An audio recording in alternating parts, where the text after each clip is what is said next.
So hello student, तो कैसे हो आप सभी। आशा करता हूँ सभी बढ़िया होंगे और अपने बोर्ड एग्जाम की तैयारी को आसान तरीके से पूरा कर रहे होंगे।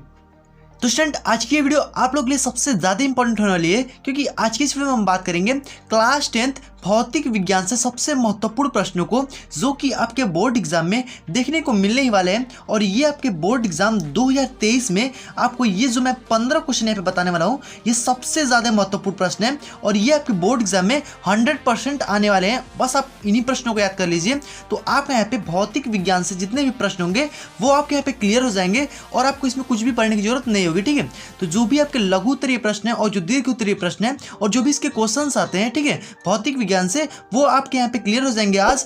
तो बस आप इस वीडियो को लास्ट तक देखिएगा, आपके यहाँ पे भौतिक विज्ञान से एक भी नंबर आपके यहाँ पे जाने वाले नहीं है, ये गारंटी मैं आपको देता हूँ। तो चलिए आज इस वीडियो को शुरू करते हैं। तो चलिए सबसे पहले हम देख लेते हैं यहाँ पे लघु उत्तरीय प्रश्न को। ठीक है, इससे जो भी प्रश्न है उसको यहाँ पे देखेंगे और जो भी यहाँ पे क्वेश्चंस आएंगे उसको यहाँ पे सॉल्व करेंगे। ठीक है, देखिए सबसे पहले यहाँ पे क्वेश्चन आपके सामने है कि प्रकाश का प्रकीर्णन, ठीक है, ये आपको पढ़ा ही होगा। ठीक है, आपने पढ़ा ही होगा। प्रकाश का प्रकीर्णन तरंग दैर्घ्य पर किस प्रकार निर्भर करता है। ठीक है, प्रकाश का प्रकीर्णन आप क्या होता है वो आप जान रहे होंगे। ठीक है, एक लाइन में आप सुन लीजिए। तो वायुमंडल में प्रकाश का किसी कण द्वारा, ठीक है, प्रकाश का जो टकरा करके और भिन्न भिन्न दिशाओं में फैल जाना ही क्या होता है, प्रकाश का प्रकीर्णन। मतलब कि प्रकाश का क्या होता है, फैलाव। ठीक है, मतलब कि भिन्न भिन्न दिशाओं में फैल जाना, ये हमारा प्रकाश का प्रकीर्णन होता है। ठीक है, तो इसको आपको यहाँ पे तरंग दैर्घ्य पर किस प्रकार निर्भर करता है, तो वो आपको यहाँ पे लिख देना है। आपका यहाँ पे काम हो जाएगा। 4 नंबर का एक क्वेश्चन है, तो आपको उस हिसाब से लिखना पड़ेगा। ठीक है, तो ये आप काम कर लीजिएगा। उसके बाद आपका जो नेक्स्ट है सबसे इंपॉर्टेंट है, यहाँ पे दूसरा जो क्वेश्चन देख सकते हैं कि मानव नेत्र की सामान्य क्षमता, ठीक है, वो चित्र सहित वर्णन कीजिए। देखिए आपका सब ये जो है वो 4-4 नंबर के क्वेश्चन है। ठीक है, सारे के सारे यहाँ पे 4 नंबर क्वेश्चन है और ये आपको मिस नहीं करना है। ठीक है, तो ये जो भी क्वेश्चंस है ये सारे बहुत ही ज्यादा इंपॉर्टेंट क्वेश्चंस है। ठीक है, तो बस इनको आपको यहाँ पे पढ़ जाना है, बस आपका यहाँ पे काम हो जाएगा भौतिक विज्ञान से। ओके, तो नेक्स्ट आपका सामने यहाँ पे क्वेश्चन है कि तीसरा वाला है, अवतल दर्पण के ध्रुव एवं फोकस के मध्य रखी वस्तु के प्रतिबिंब निर्माण को किरण आरेख द्वारा समझाइए। तो देखिए अब ये क्या है हमारा, इसमें क्या कर रहा है कि जो अवतल दर्पण है, ठीक है, जो अवतल दर्पण है उसके ध्रुव और फोकस के मध्य, ठीक है, मतलब जो ध्रुव होता है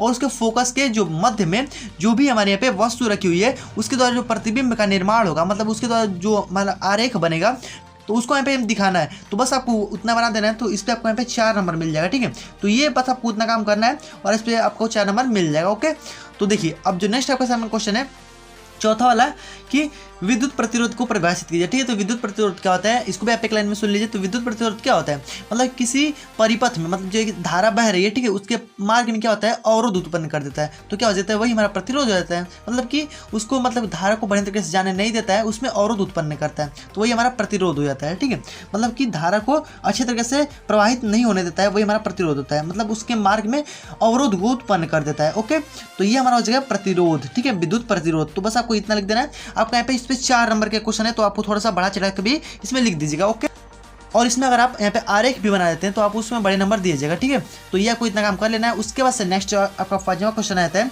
5वां क्वेश्चन क्या बोला गया है कि एक विद्युत हीटर की सामर्थ्य जो दिया गया है यहाँ पे 1000 वाट। ठीक है, इसको आप देखिए, ये जो 1000 वाट है इसको 1 किलोवाट भी लिख सकता है। ठीक है, क्योंकि 1 किलोवाट बराबर 1000 वाट होता है। ठीक है, चलिए इसको सॉल्व करेंगे अभी। देखिए, तो इसे 40 मिनट तक, ठीक है, 40 मिनट तक उपयोग में लाए जाने से कितनी ऊष्मा उत्पन्न होगी। ठीक है, तो ये आपको इसमें बताना है। ठीक है, तो चलिए इसको सॉल्व कर लेते हैं थोड़ा आसानी से। ठीक है, देखिए बहुत ईजी है, आप यहाँ पे कर सकते हैं। तो देखिए इसमें करना क्या है कि यहाँ पे आपने एक फार्मूला पढ़ा होगा। ठीक है, आपने एक फार्मूला पढ़ा होगा। फार्मूला क्या होता है भाई, तो देखिए ये हमारा 1000 वाट दिया गया, इसका मतलब सामर्थ्य क्या होता है, हम इसको पी से प्रदर्शित करते हैं। ठीक है, पी से प्रदर्शित करते हैं, तो पी बराबर हमारे दिए 1000 वाट। ठीक है, 1000 वाट हमारे दिए गए। ओके, उसके बाद से यहाँ पे इसे 40 मिनट तक उपयोग किया जाता है। ठीक है, 40 मिनट तक इसे हमारा टी बराबर जो हमारे दिए गए 40 मिनट। ठीक है, यहाँ पे 40 मिनट दिए गए। ओके, तो देखिए जो ये हमारे यहाँ पे फार्मूला आपने पढ़ा होगा कि जो P बराबर होता है, ठीक है, P बराबर W/T होता है। ठीक है, मतलब कि यहाँ पे जो W है वो हमारे क्या है, ये हमारा ऊष्मा वाला है। ठीक है, मतलब ये जो हमारा उसमें है ऊष्मा, मतलब इसमें से कितनी उत्पन्न हो रही है, ठीक है, वही हमको ज्ञात करना है इसमें। तो ये जो ऊष्मा हमसे पूछा गया है यही हमको ज्ञात करना है, तो ये हमारा ऊष्मा हो जाएगा। ठीक है, ऊष्मा वाला। ठीक है, ऊष्मा का मात्रक होता है W और यहाँ पे जो T हमारे यहाँ पे समय हो जाएगा। ओके, तो ये आपको इतना कर लेना। तो ये हमारा फार्मूला होता है, तो ये आपको इस पे रख करके बस केवल निकाल देना है, आपका यहाँ पे आंसर आ जाएगा। देखिए जो हमारा T है मिनट में दिया गया, तो इसको हम सेकंड में भी बदल सकते हैं। तो 40 × 60 कर देंगे तो हमारे सेकंड में बदल जाएगा। तो 40 × 60 अगर करते हैं तो कितना हो जाएगा, 6 × 6 = 24 हो जाएगा, 2400। ठीक है, सेकेंड हो जाएगा। ओके, तो ये आपको इतना काम कर लेना है।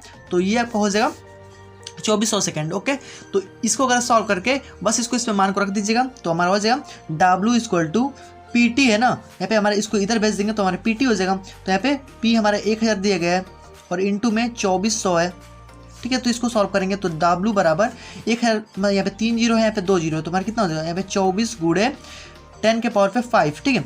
तो देखिए अगर ऐसे पूछता है तो आप केवल इतना है जूल पे करके छोड़ दीजिएगा, ठीक है, जूल पे, ठीक है। लेकिन अगर आपको इसमें बोल दे कि इसको अगर कैलोरी में बदलना है, ठीक है, क्योंकि ऊष्मा जो है वो कैलोरी में ही मापी जाती है, तो कैलोरी में बदलने की क्या करना पड़ता है, बस कि इसमें ना आप यहाँ पे 24 गुणे 10 के पावर पे जो 5 है, इसमें आप केवल यहाँ पे 4.18 से, ठीक है, 4.18 से अगर आप इसमें भाग कर देते हैं, ठीक है, तो आपका यहाँ पे काम हो जाएगा। बस ये हमारा कैलोरी में आ जाएगा, ठीक है, कैलोरी। तो बस आप इसे सॉल्व कर दीजिएगा, आपका यहाँ पे कैलोरी में आ जाएगा। तो बस यही आपका आंसर हो जाएगा और इसमें कुछ भी करना नहीं है। तो देखिए ये 4 नंबर का क्वेश्चन है, ठीक है, ये हमारा 4 नंबर क्वेश्चन है, तो आपको ऐसे ही सॉल्व कर लेना है। ओके, तो चलिए जो नेक्स्ट आपके सामने क्वेश्चन है, अगला क्वेश्चन कौन सा है, देखिए भाई, आप वैसे ही क्वेश्चन आपके बोर्ड एग्जाम में देखने को मिल सकते हैं। अब ये मैं नहीं कर सकता कि यही एकदम क्वेश्चन आएगा, लेकिन अब भाई ये थोड़ा अंक जो है इधर उधर कर सकते हैं। यहाँ पे 1 किलोवाट कर सकता है, ठीक है, ऐसे यहाँ पे 20 मिनट कर सकता है, मतलब ऐसे आपको दे सकता है। ओके, देखिए अगला क्वेश्चन है कि विद्युत परिपथ में प्रयुक्त किन्हीं 4 अवयवों के प्रतीक चिन्ह बनाइए। मतलब कि कोई भी एक परिपथ को बनाइएगा, उसमें आप फ्यूज लगा दीजिए, मतलब कि यहाँ पे बल्ब लगा दीजिए, स्विच लगा दीजिए, ठीक है, ऐसे लगा करके आप यहाँ पे उसको बता दीजिएगा उसमें क्या क्या चीज़ें लगी हुई हैं, उसी को आपको यहाँ पे अवयव को दिखाना है और यहाँ पे चित्र के सहित इसको बताना है, ठीक है।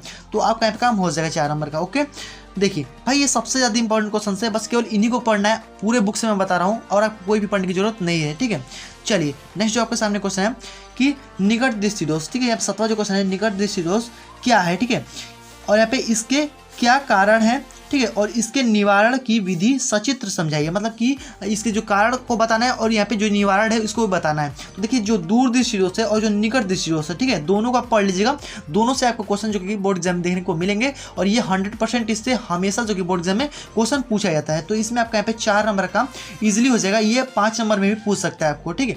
तो इस पर आप रिस्क मत लीजिएगा, इसको आप बढ़िया तरीके से पढ़ लीजिएगा। ओके, और यहाँ पे इसके निवारण और यहाँ पे सचित्र सहित आपको ये आना चाहिए। देखिए मैंने आपको ये सारी चीज़ें मैंने आपको बता चुका हूँ पहले भी, मैंने इसकी वीडियो पहले से बना कर रखी हुई है और आपने अगर उसको नहीं दिखाया तो आपको प्लेलिस्ट में मिल जाएगा या फिर आपको लिंक डिस्क्रिप्शन बॉक्स में मिल जाएगा, ठीक है। आप उसको जरूर से एक बार प्लेलिस्ट को चेक कर लीजिएगा, आपको सारी वीडियोस जितनी मैं आपको बता रहा हूँ सारी वीडियोस आपको यहाँ पे हमारे प्लेलिस्ट में मिल जाएंगी। ओके, तो बस आप उसको वॉच कर लीजिएगा एक बार। चलिए नेक्स्ट जो क्वेश्चन है आपके सामने, उसका से आपके यहाँ पे अगला क्वेश्चन आता है 8वां वाला कि नीचे दिए गए परिपथ में बिंदु ए व बी के मध्य तुल्य प्रतिरोध क्या होगा, ठीक है। मतलब कि इसमें आपको बताना है, यहाँ पे एक चित्र दिए गए, इसको आपको देख करके इसमें तुल्य प्रतिरोध मतलब कि प्रतिरोध को बताना है कि कितना प्रतिरोध होगा, ठीक है। इससे आप एकदम मान लीजिए कि आपका एक क्वेश्चन जो कि बोर्ड एग्जाम में देखने को मिलने ही वाला है, ठीक है। तो आप ऐसे क्वेश्चन आप जरूर से पढ़ लीजिएगा। देखिए आपको ऐसे कुछ दे सकता है कि यहाँ पे ए देखिए दे दिया गया है, यहाँ पे बी दे दिया गया है, ठीक है। इसके मध्य में जो भी प्रतिरोध होंगे उसको आपको बताना है, तो इसको पहले काउंट करना पड़ेगा। तो देखिए आपने समांतर क्रम और श्रेणी क्रम को पढ़ा ही होगा, तो देखिए सबसे पहले इसको आप समांतर क्रम में यहाँ पे हल कर लीजिएगा, ठीक है। तो ये हमारा जो जितना भी इसका आएगा मान उसको यहाँ पे ये जो हमारे बीच वाला होगा, ठीक है, इसमें ये हमारा पूरा मिला करके एक हमारे केवल यहाँ पे हो जाएगा, ठीक है। तो जो भी हमारा वो आएगा फिर हमारे श्रेणी क्रम में हो जाएगा, ठीक है। श्रेणी क्रम में फिर इसको सॉल्व कर देंगे तो हमारे जो कि सॉल्व हो जाएगा और जो भी हमारे इसमें प्रतिरोध होगा, ठीक है, तुल्य प्रतिरोध, ठीक है, वो आपका यहाँ पे निकल के आ जाएगा आसानी से, ठीक है।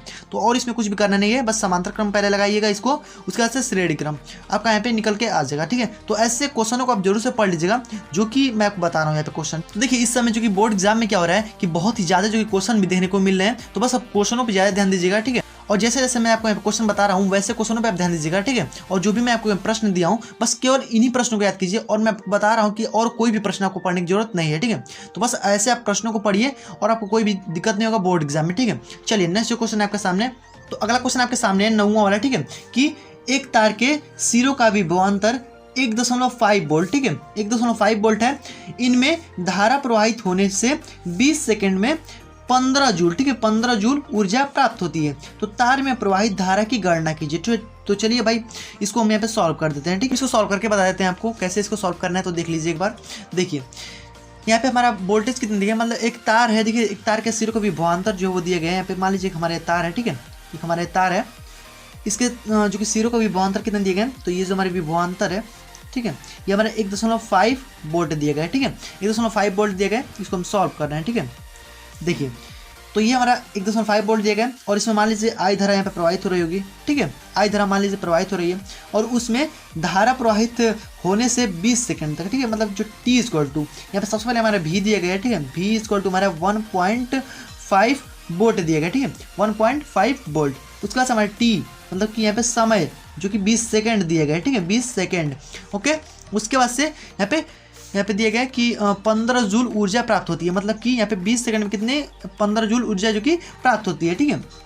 तो यहाँ पे जो हमारा ऊर्जा होगा, देखिए ऊर्जा को किससे प्रदर्शित करते हैं, तो W, ठीक है, जूल का मतलब क्या होता है W से हम इसको प्रदर्शित करते हैं। देखिए तो W का हमारा हो जाएगा जूल, मतलब कितना जूल, तो 15 जूल, ठीक है, यहाँ पे 15 जूल आप लिख दीजिएगा, ओके। तो देखिए इतना सारे हमारे यहाँ पे मान दिए गए थे, कोई भी क्वेश्चन आ जाए पहले आप उसमें मान देखिएगा कौन कौन से हमारे मान दिए गए हैं, उसके बाद आप क्वेश्चन को सॉल्व करिएगा, तो ये आपका आसानी से सॉल्व हो जाएगा, ओके। तो देखिए भाई इतना काम आपका दिया गया है, मान लीजिए यहाँ पे इसमें आई धारा प्रवाहित हो रही है, तो देखिए अब यहाँ पे आपने एक फार्मूला पढ़ा होगा कि V इक्वल टू होता है W/Q, ठीक है, ये हमारा फार्मूला होता है, ओके। तो देखिए अब यहाँ पे बस इसी पे मान को आपको रख देना है, ओके। तो यहाँ पे हमारा हो जाएगा W बराबर यहाँ पे VQ हो जाएगा, ठीक है। और आपने एक और फार्मूला यहाँ पे पढ़ा होगा क्योंकि यहाँ पे हमारा Q तो दिया नहीं है आवेश, ठीक है, अब चूंकि हमको निकालना है यहाँ पे I, ठीक है, तो I हमारा यहाँ पे आप जो आपने फार्मूला पढ़ा होगा Q बराबर IT होता है, ठीक है। तो बस इसी फार्मूले पर आपको रख देना है Q बराबर, तो यहाँ पे Q बराबर हमारा हो जाएगा IT। तो देखिए तो W इक्वल टू यहाँ पे हमारे B हो जाएगा और Q के स्थान पे I और यहाँ पे T हो जाएगा, ठीक है। उसके बाद से हमको इसमें निकालना क्या है, यहाँ पे धारा की गणना करना है, तो धारा यहाँ पे हमारा हो जाएगा, यहाँ पे इसमें से I आप ले लीजिएगा, तो I बराबर हो जाएगा यहाँ पे W और यहाँ पे बटे में VT हो जाएगा, ठीक है। बस इसी पे इन मानों को रख दीजिएगा, आपका यहाँ पे जो भी आंसर रहेगा वही आपका यहाँ पे इसमें जो भी हमारा धारा होगा, ठीक है, उसकी हमारे पे प्रवाहित हो रही होगी, ठीक है। तो बस आपको ये इतना सॉल्व करना है। देखिए यहाँ पे बस मान रख दे रहा हूँ मैं, तो यहाँ पे 15 आप कर लीजिएगा, नीचे हमारे V है तो V 1.5 है और इंटू में हमारे यहाँ पे 20 है, ठीक है। तो बस आप इसको सॉल्व कर दीजिए, आपका यहाँ पे हो जाएगा आंसर, ठीक है।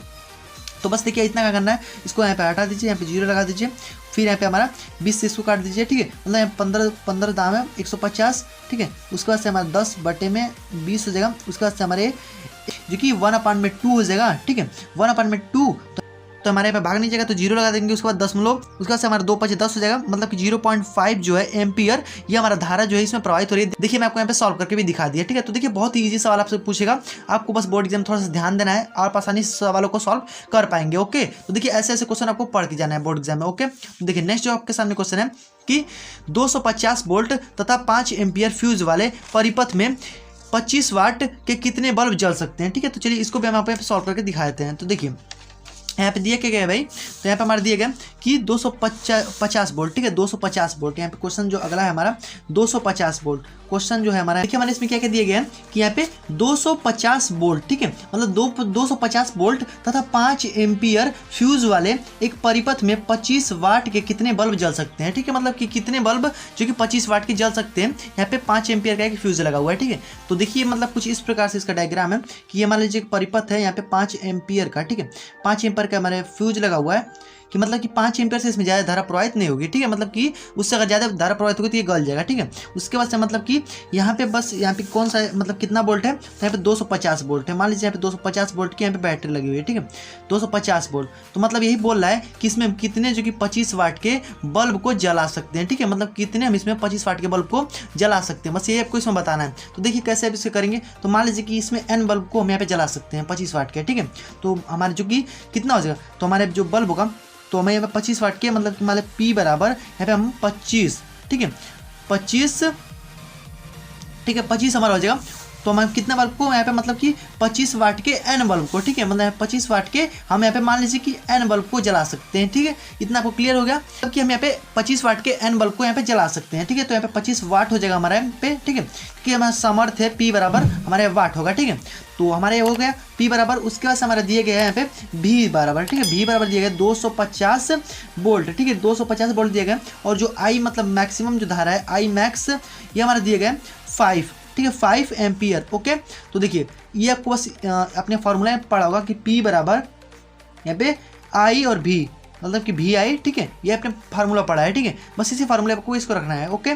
देखिए कैसे रखेंगे, तो यहाँ पे हमारा जो P है, हमारे P बराबर दिए गए 25 × N और बराबर में हमारे यहाँ पे V है और यहाँ पे I है, तो 5 × 250, ठीक है, इतना आपको लिख देना है। उसके बाद से यहाँ पे इसको 25 को इधर भेज दिए तो N इक्वल टू हो जाएगा 5 × 250 अपॉन में यहाँ पे हमारा 25 हो जाएगा। ठीक है, तो 25 से 100 काट दीजिए तो हमारा कितना हो जाएगा, तो हमारा 25 दहा में, ठीक है, 10 बार में हमारा कट जाएगा। उसके बाद से हमारा कितना जाएगा, तो 50। ठीक है, मतलब 50 बल्ब जो है वो इसमें जलाया जा सकते हैं। ठीक है, मतलब किस परिपथ में यहाँ पे 5 एम्पीयर की धारा के साथ, मतलब फ्यूज के साथ, तो यहाँ पे 50 बल्ब को जो कि एक साथ जलाए जा सकते हैं। ठीक है, तो बस देखिए बहुत ईजी क्वेश्चन है, आप आसानी से सॉल्व कर सकते हैं, बस फार्मूला याद होना चाहिए। ठीक है, तो देखिए बस यही क्वेश्चन था और इसमें कुछ भी करना नहीं है। ओके, तो ये आपका यहाँ पे खत्म हो जाता है। तो ये आपका लघु उत्तरीय प्रश्न जो था वो यहाँ पे आपके खत्म हो जाता है। मतलब जो भी यहाँ पे क्वेश्चन है आपको ऐसे ही क्वेश्चन को पढ़ के जाना है, आपका यहाँ पे काम हो जाएगा बोर्ड एग्जाम में। ओके, अब देख लेते हैं यहाँ पे दीर्घ उत्तरीय प्रश्न को।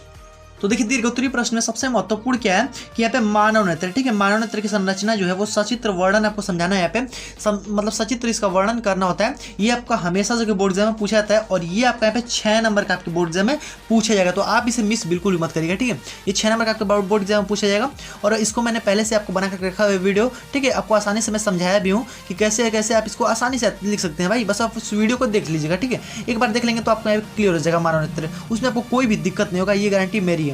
उसके बाद यहाँ पे जो नेक्स्ट है कि अवतल दर्पण में UVF में संबंध को स्थापित कीजिए। ठीक है, ये भी मैंने आपको पहले से बता दिया है, बस प्लेलिस्ट को आप एक बार जाकर के देख लीजिएगा, आपको UVF में जो संबंध है वो आपको आसानी से क्लियर हो जाएगा। ठीक है, ये भी हमारे 6 नंबर का है, जितने भी हमारे दीर्घ उत्तरीय प्रश्न है हमारे 6 नंबर के बोर्ड एग्जाम में पूछे जाएंगे। ओके, देखिए उसके बाद से जो नेक्स्ट है तीसरा कि विद्युत मोटर का जो सिद्धांत है उसको लिखना है आपको और इसका नामांकित चित्रण। ठीक है, और इसका उपयोग भी बताना है। ओके, तो देखिए अब भाई ये जो मोटर है विद्युत मोटर, इसको मैंने आपको पहले से बता कर रखा हुआ है, तो इसको आप जोर से देख लीजिएगा क्योंकि ये जो 6 नंबर के आपको बोर्ड एग्जाम है 100% जो कि बोर्ड एग्जाम आपको देखने को मिलेंगे और बस इन्हीं क्वेश्चन को आपको पढ़ना है। ठीक है, 6 नंबर में आपका यहाँ पे काम हो जाएगा। ओके, तो देखिए आप इसको जरूर से जाकर के प्ले में एक बार देख लीजिएगा।